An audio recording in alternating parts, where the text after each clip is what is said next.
un nom gravé dans le marbre du cinéma, il existe des noms qui dépassent les individus et deviennent des mythes. Alain Delon est de ceux-là. Son visage, symétrie parfaite, regard d'acier, beauté presque insolente, a traversé les décennies comme une évidence, une promesse de cinéma à l'état pur. Pourtant, derrière l'icône, derrière la star internationale adulée de Paris à Tokyo, se cache une trajectoire plus trouble, plus douloureuse. Avant la célébrité, il y a l'enfance brisée. Avant la gloire, il y a la solitude. Avant la légende, il y a un garçon abandonné, forgé par le manque et la colère. Une enfance fracturée, le terreau de la solitude, 1935-1953. Des origines modestes, une famille disloquée, né le 8 novembre 1935, Alain Delon arrive dans un monde instable. Ses parents se séparent de très tôt, l'enfant est confié, déplacé, ballotté. L'amour n'est pas constant, la sécurité non plus. Cette discontinuité affective laisse une empreinte profonde. Delon apprend à se méfier, à se blinder. Plus tard, il dira souvent qu'il n'a jamais vraiment connu l'enfance. Seulement, une succession d'adaptations, d'épreuves silencieuses. L'école comme champ de bataille. À l'école, Alain est turbulent, indiscipliné. Les renvois s'enchaînent. Il ne s'inscrit dans aucun moule, il refuse l'autorité, rejette les règles. Déjà, une fierté farouche se dessine. Il ne se sent nulle part à sa place. Cette marginalité précoce façonne son caractère, un mélange de défi, de dureté et d'hypersensibilité qu'il dissimule derrière une façade provocante. La blessure fondatrice. Être séparé, déplacé, parfois indésirable, ces expériences forgent une conviction intime, on ne peut compter que sur soi-même. Cette idée deviendra une ligne de force de toute sa vie. L'indépendance absolue, parfois au prix de la rupture et de la solitude. Le futur acteur apprend à survivre émotionnellement, bien avant d'apprendre à jouer. La guerre comme initiation. L'Indochine et la désillusion, 1953-1956. L'engagement militaire. À 17 ans, Delon s'engage dans la marine et part pour l'Indochine. Le contexte est dur, violent, sans concession. La guerre n'est pas une aventure romantique, c'est l'ennui, la peur, l'autorité brutale. Pourtant, cette expérience lui apporte quelque chose de paradoxal, une discipline minimale et un regard lucide sur la fragilité de la vie. La perte des illusions. L'Indochine brise les illusions et durcit les traits. Delon revient changé, plus fermé, plus méfiant, mais aussi plus conscient de sa propre force intérieure. Il a vu la mort, la hiérarchie arbitraire, l'absurdité. Cette lucidité nourrira plus tard ses rôles d'homme solitaire, ambigu, parfois violent, toujours digne. Un retour sans repère. De retour en France, il n'a pas de plan. Pas de diplôme, pas de vocation claire, seulement une certitude, ne plus subir. La ville devient un terrain d'observation et d'opportunité. Le hasard, ce moteur discret des grandes destinées, s'apprête à frapper. La rencontre avec le cinéma, hasard, audace et révélation, 1956-1960, Cannes, le coup de foudre. C'est à Cannes que le destin bascule. Delon y est remarqué, non pour son talent, qu'il n'a pas encore éprouvé, mais pour sa présence. Un visage, une allure, un magnétisme. Dans le cinéma de l'après-guerre, en quête de renouveau, cette apparition a quelque chose d'électrique. Les premiers pas, l'apprentissage. Les débuts sont hésitants. Delon n'est pas formé, pas académique. Mais il observe, apprend vite, travaille son corps, son regard, son silence. Très tôt, il comprend que le non-dit est une arme plus puissante que le verbe. Cette intuition fera de lui un acteur unique. L'émergence d'un style. À la fin des années 1950, Delon impose une présence neuve. Froide, élégante, mystérieuse. Il n'est pas le héros bavard, il est l'énigme. Le cinéma français, puis international, tient là une figure inédite, capable de séduire sans expliquer, de fasciner sans se livrer. La consécration fulgurante, beauté et malédiction, 1960-1967. Le succès comme accélérateur, les films s'enchaînent. Le succès est immédiat, presque violent. Delon devient une star mondiale. Les réalisateurs voient en lui un miroir de leurs obsessions. L'ange noir, l'homme en fuite, le justicier taciturne. La beauté comme piège, mais cette beauté exceptionnelle est aussi une cage. Elle suscite l'envie, les projections, les attentes. Delon est adoré, mais rarement compris. On le fige dans une image, on le fantasme. Lui, intérieurement, reste ce garçon méfiant, inquiet, en quête de reconnaissance véritable. La solitude au cœur de la gloire. Plus la célébrité grandit, plus la solitude s'installe. Delon se protège, se referme. Les relations deviennent complexes, parfois destructrices. Le succès n'apaise pas les blessures, il les éclaire crûment. La promesse est l'ombre, une ascension foudroyante bâtie sur des fondations fragiles. De l'enfance brisée à la gloire internationale, chaque étape renforce un paradoxe central. L'homme le plus désiré du cinéma est aussi l'un des plus solitaires. La légende est née, mais déjà dans son sillage se profile une ombre persistante, celle qui, bien plus tard, enveloppera la fin de son histoire. Quand la gloire ne suffit plus, Au début des années 1960, Alain Delon n'est plus une promesse, il est une certitude. Le cinéma français tient son prince sombre et le cinéma mondial s'arrache ce visage devenu symbole d'élégance virile et de danger silencieux. Mais l'apogée n'est jamais un sommet stable. Plus Delon triomphe, plus les lignes de fracture de sa personnalité apparaissent. Le règne du Delon style, un acteur devenu mythe, 1960-1968, une domination sans partage. En quelques années, Delon s'impose comme l'acteur incontournable. Les réalisateurs le veulent, les producteurs le courtisent, le public l'idolâtre. Il enchaîne les rôles marquants, souvent des personnages solitaires, ambigus, à la morale incertaine. Son jeu est des minimalistes presque muets, un regard, un geste, une lenteur calculée. Il invente une manière d'être à l'écran qui influence toute une génération. Le silence comme langage. Contrairement à beaucoup de stars de l'époque, Delon parle peu à l'écran. Il comprend intuitivement que sa force réside dans le non-dit. Cette économie de mots devient sa signature. Il n'explique pas ses personnages, il les incarne, les impose par la présence. Cette modernité fascine autant qu'elle inquiète. Le pouvoir de choisir. Avec le succès vient le pouvoir. Delon ne veut plus subir les décisions des autres. Il commence à choisir ses rôles, à s'impliquer dans la production. Cette volonté d'indépendance, nourrie par son enfance instable, devient centrale.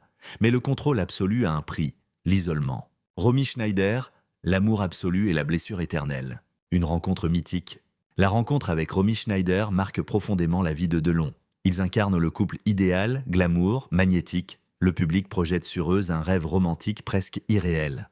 Mais derrière les sourires, la relation est intense, fusionnelle, parfois destructrice. Passion et incompatibilité. Delon aime avec la même intensité qu'il vit, sans demi-mesure. Mais il est jaloux de sa liberté, incapable de compromis durables. Romy, elle, aspire à la stabilité émotionnelle. Peu à peu, les différences deviennent des fractures. La rupture est brutale, laissant une cicatrice qui ne se refermera jamais vraiment, un fantôme pour la vie. Même après la séparation, Romy reste une présence obsédante. Leur histoire devient une légende tragique du cinéma européen. Pour Delon, cet amour perdu symbolise ce qu'il n'a jamais su préserver. Une relation équilibrée, apaisée, durable. Masculinité, pouvoir et excès, l'homme derrière la star. L'image de l'homme fort. Dans les années 1960-1970, Delon incarne une masculinité dure, presque archaïque. Il assume une vision autoritaire, parfois provocante, des rapports humains. Cette posture lui vaut admiration et critique. Il devient une figure clivante, autant respectée que contestée. Le goût du risque. Delon aime flirter avec les limites. Fréquentation sulfureuse, nuits excessives, provocation médiatique. Il vit vite, intensément, comme s'il craignait le vide plus que le danger. Cette attitude nourrit sa légende mais fragilise son équilibre. La solitude du sommet, plus il s'impose, plus il se coupe, Delon fait confiance à peu de personnes. Il teste, provoque, rejette. Le sommet est un lieu froid. Derrière les succès, une inquiétude sourde persiste. Et si tout s'arrêtait? La tentation du contrôle total. Produire, décider, régner. De l'acteur au stratège, Delon ne veut plus seulement jouer. Il veut diriger sa destinée. Il devient producteur, impose ses choix artistiques, parfois contre l'avis général. Cette audace lui permet de signer certains de ses plus grands succès, mais accentue aussi les tensions. Les conflits et les ruptures. Son caractère inflexible entraîne des conflits avec des réalisateurs, des partenaires, des proches. Delon préfère rompre que céder. Cette rigidité, héritée de son passé, devient une armure et une prison. Le début des fissures. À la fin de cette période, malgré une carrière au sommet, quelque chose se dérègle. Le public commence à évoluer, le cinéma aussi. Delon sent que le monde change. Lui, en revanche, refuse de se transformer. La gloire comme point de bascule d'Alain Delon est celui du rayonnement absolu, mais aussi du déséquilibre. Il a tout. La reconnaissance, la menace et l'amour du public, le pouvoir artistique. Pourtant, il perd l'essentiel. La paix intérieure, les amours brisés, le besoin de contrôle, la solitude choisie dessinent les contours d'une trajectoire qui, lentement, s'oriente vers l'isolement. Quand la légende refuse de s'éteindre, il arrive un moment où même les légendes se heurtent à l'épreuve la plus implacable, le temps. Pour Alain Delon, ce moment n'a pas été une chute brutale, mais une longue descente, faite de résistance, de refus et de combats intérieurs. De sa vie n'est pas celui de l'oubli, Delon n'a jamais été oublié, mais celui d'un décalage croissant entre l'homme qu'il était, l'époque qu'il avait dominée, et le monde nouveau qui avançait sans lui. Les années 1980-1990, la star face au changement du monde. Le cinéma change, Delon résiste. À partir des années 1980, le cinéma français se transforme. De nouvelles générations émergent, de nouveaux récits, de nouvelles sensibilités. Le héros solitaire, taciturne, quasi mythologique, que Delon a incarné avec tant de puissance, n'est plus au centre du paysage. Là où certains acteurs s'adaptent, Delon résiste. Il continue à croire en un cinéma d'autorité, de figures fortes, de destin tragique. Cette fidélité à lui-même est admirable, mais elle l'isole. Les rôles se font plus rares, moins marquants. Delon n'est plus le moteur du cinéma. Il en devient une mémoire vivante. Le refus du second plan. Delon n'a jamais accepté l'idée de décliner. Il ne veut ni rôle secondaire, ni apparition symbolique. Il préfère l'absence au compromis. Ce choix radical, cohérent avec toute sa vie, a cependant un coût immense, l'effacement progressif. Là où d'autres apprennent à transmettre, à se réinventer, Delon campe sur ses positions. Il ne veut pas être un ancien, il veut rester une figure centrale ou disparaître. La célébrité sans scène. Peu à peu, Delon devient une célébrité sans film, mais non sans voix. Les médias continuent de le solliciter et lui répond, souvent avec dureté, parfois avec provocation. La star se transforme en polémiste malgré elle. Les mots comme arme, polémique et incompréhension. Une parole hors de son temps. À mesure que le monde évolue, les prises de position de Delon apparaissent de plus en plus décalées. Sur la société, la morale, les relations humaines, il parle depuis une autre époque. Ses propos choquent, divisent, suscitent l'indignation. Mais Delon ne cherche pas la provocation gratuite. Il parle comme il a toujours vécu, frontalement, sans filtre, sans souci de plaire. Ce refus de la correction politique devient une marque de fabrique et un facteur d'isolement. De l'icône au symbole clivant, là où il était autrefois unanimement admiré, Delon devient une figure clivante. Certains défendent sa liberté d'expression, d'autres dénoncent ses propos. Le mythe se fissure dans l'espace public. Delon assiste, souvent amer, à cette transformation de son image. L'incompréhension mutuelle. Le malentendu est profond. Delon ne comprend pas un monde qu'il juge trop fragile, trop normatif. Le monde ne comprend plus un homme façonné par la dureté, la guerre, la survie émotionnelle. Ce fossé devient irréconciliable. Le corps qui lâche, vieillesse et vulnérabilité. La chute de l'invincible. L'homme qui incarnait la force, la maîtrise, la beauté éternelle doit faire face à l'inévitable, le vieillissement. Les problèmes de santé apparaissent, les hospitalisations se succèdent. Le corps, longtemps allié, devient adversaire. Pour Delon, cette épreuve est particulièrement violente. Son identité a toujours été liée à son apparence, à sa présence physique. Voir cette image se dégrader est une blessure narcissique profonde. Delon ne se plaint pas. Il ne cherche pas la compassion, il endure, souvent en silence. Cette pudeur, héritée de son enfance et de son passage par la guerre, renforce son isolement. Il souffre seul, comme il a toujours vécu. Le retrait progressif. Peu à peu, Delon se retire du monde. Les apparitions publiques deviennent rares. Il se réfugie dans ses propriétés, entouré d'animaux, loin du tumulte médiatique. Ce retrait n'est pas une fuite, mais une défense. La solitude choisie, puis subie. Douchy, dernier royaume. La propriété de Douchy devient le centre de son univers. Un lieu chargé de souvenirs, de silence, de fantômes. Delon y vit entouré de ses chiens, comme un seigneur retiré de son royaume. Ce choix de vie est cohérent avec son tempérament, mais il accentue la coupure avec le monde. Les relations familiales complexes, les relations avec ses proches ne sont marquées par la distance, les non-dits, parfois les conflits. Delon aime profondément mais maladroitement. Il protège en tenant à distance. Cette contradiction le poursuit jusqu'à la fin. La peur de dépendre? Ce qui effraie le plus Delon n'est pas la mort, mais la dépendance. Perdre le contrôle, devoir compter sur les autres, voilà l'angoisse ultime. Cette peur éclaire beaucoup de ses décisions tardives. Le crépuscule d'un lion, de la vie d'Alain Delon est celui du crépuscule. Non pas spectaculaire, mais douloureux, lent, implacable. La légende refuse de s'effacer, l'homme refuse de plier, et le monde continue sans attendre. Dans cette tension naît une immense solitude, presque tragique. Quand le silence devient définitif, la mort d'un mythe n'est jamais un simple fait divers. Elle agit comme un miroir tendu à toute une société. Lorsque Alain Delon s'éteint, ce n'est pas seulement un acteur qui disparaît, mais un siècle de cinéma, de fantasmes, de contradictions et de passions. Pourtant, fidèle à lui-même, sa fin ne sera ni spectaculaire ni consensuelle. Elle sera à son image, sobre, controversée, profondément solitaire. Les dernières années, vivre avec la mort en face, l'acceptation sans résignation, dans les toutes dernières années de sa vie, Delon sait. Il sait que le temps est compté, mais jamais il ne se pose en victime. Il parle de la mort avec une lucidité presque dérangeante. Il n'en a pas peur, il la considère comme une issue logique, presque une libération. Cette attitude choque parfois, mais elle est cohérente. Delon a toujours refusé la faiblesse exposée. Vieillir lui est déjà une épreuve. S'apitoyer serait, à ses yeux, une humiliation supplémentaire. Le choix du retrait total. Les apparitions publiques cessent presque entièrement. Delon vit reclus, coupé du monde médiatique, qu'il juge hypocrite. Il refuse les hommages trop appuyés, les cérémonies de son vivant. Il ne veut pas être célébré comme une relique. Il vit entouré de souvenirs, de photos, d'animaux dans un univers figé. Le passé est plus rassurant que le présent. Chaque jour ressemble au précédent. Ce n'est plus une vie d'acteur, mais une veille silencieuse. La dépendance redoutée, les problèmes de santé s'aggravent. Les gestes deviennent difficiles. Delon, qui a toujours incarné la maîtrise et l'autorité, vit cette dépendance comme une tragédie intime. Il la cache autant que possible. La dignité passe avant tout. Famille, conflits et héritages, la guerre après l'amour. Une famille sous tension?